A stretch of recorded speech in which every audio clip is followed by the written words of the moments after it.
I gotta admit, Undead Unluck these past two episodes has been absolutely nutty. Like, it's as in your face, quite literally, as we've come to expect between Undeady Dearest over here, and unfortunately, it also finds a way to hit you right in the feels. Now, I'm not really sure what the end of episode 4 means. Like, it definitely wants you to feel like she's gone, but at the same time, I feel like there's a but ready to happen. But I don't know, like, I believed it when Andy shot her, but then it turned out he didn't shoot her, so, I mean, a second fake out wouldn't be completely unsurprising, but still, the past two episodes, I mean, not only I would say are probably the most visually impressive, like, yes, episode 1 has some pretty insane animation, but I think consistency-wise, 3 and 4 really just, it seals the deal. And there's so many opportunities that it could have fallen flat on its face and instead just rode the high horse and just, honestly, some of the craziest action I've seen this season and probably have seen over the past couple of seasons, to be honest. But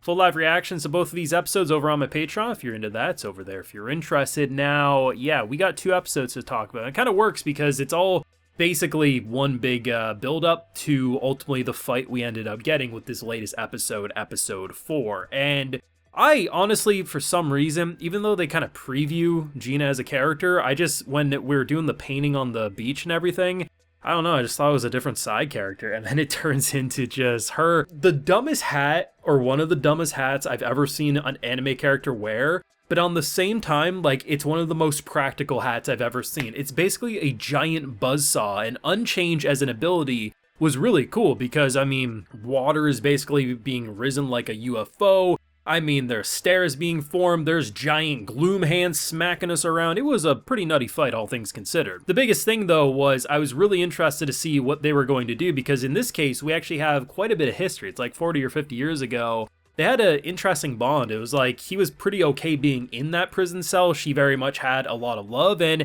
we flip-flop from her being adorable, kind of like we're in this weird situation where it's like the most awkward love triangle you could expect, to then her becoming almost like a psycho yandere. I'm gonna stab you, I'm gonna kill you, if I can't have you, no one can, and don't worry, I still love you. And honestly, man, like, she was one step away from calling him daddy, dearest, to be honest. But I really like what they ended up doing, because there was clearly some form of connection back in the day, but over the course of this fight, I mean, she's in the middle of talking and he throws 3 grenades right in her face. Like, that doesn't really seem like the most loving of relationships.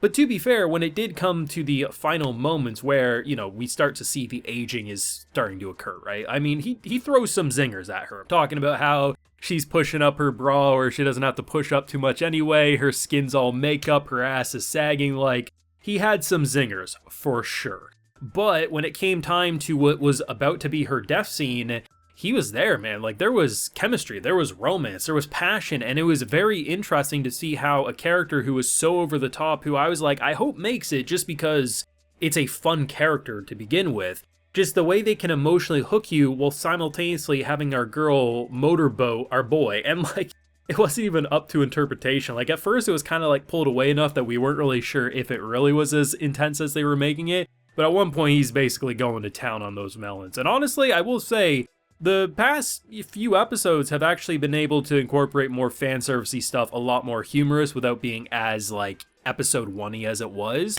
And in general, I like what they're doing. Like, the more I watch, the more I see the potential with this show. Like, it still hasn't hooked me in 100%. Like, I'm not saying 100% I love every single thing 10 out of 10 about this show.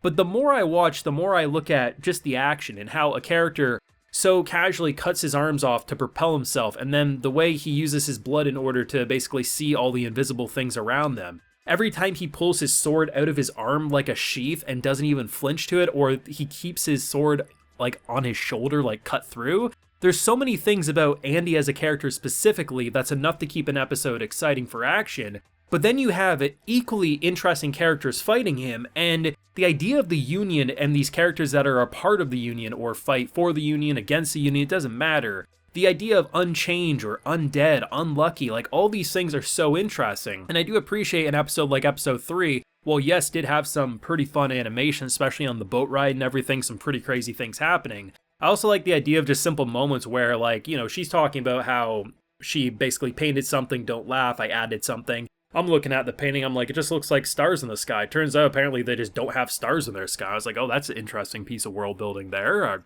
I just thought it was a cloudy night. I mean, it happens in our own world. Sometimes we don't see any stars up there, but no. This show does a lot right, and really at this point, I don't really find myself having issues with anything in particular. Like, I think if I look at 3 and 4, which I just watched today, I don't really look at anything and say, I hope they change that.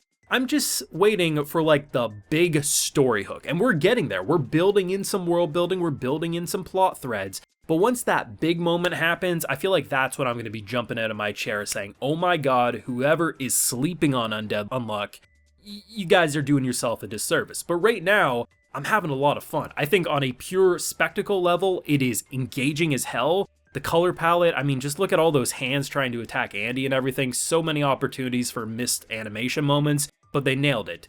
The characters are fun. I like the dynamic between our central two, and hell, they're even introducing characters like Gina, who probably did the most for me out of any of the other characters that will probably have to follow over the course of this core. Now, is she dead? I don't know, maybe 50. I don't know, man. Like, they might have killed her, they might have not. I'm gonna say probably not, just because it feels like if they faked it out once, I wouldn't be surprised if they faked it out another time, but either way, it was emotional nonetheless, and I really like what they're doing. I think really the best way to sum up Undead Unluck is try to imagine the wildest fight scene you could probably imagine, and it either is going to match that just in its own unique Undead Unluck way, or it's going to do something where a character is pretty much jetpacking himself across the screen because he just so casually likes to get his body cut apart. There's like this one moment where he tells her to tuck her legs in because she's basically like riding on the back of him, and she does it, and then his torso just gets cut off. There's no pain, there's no ow, it's just like, yeah, now I got some blood I can use, and it's like, it's just so interesting how, like, she grabs his severed head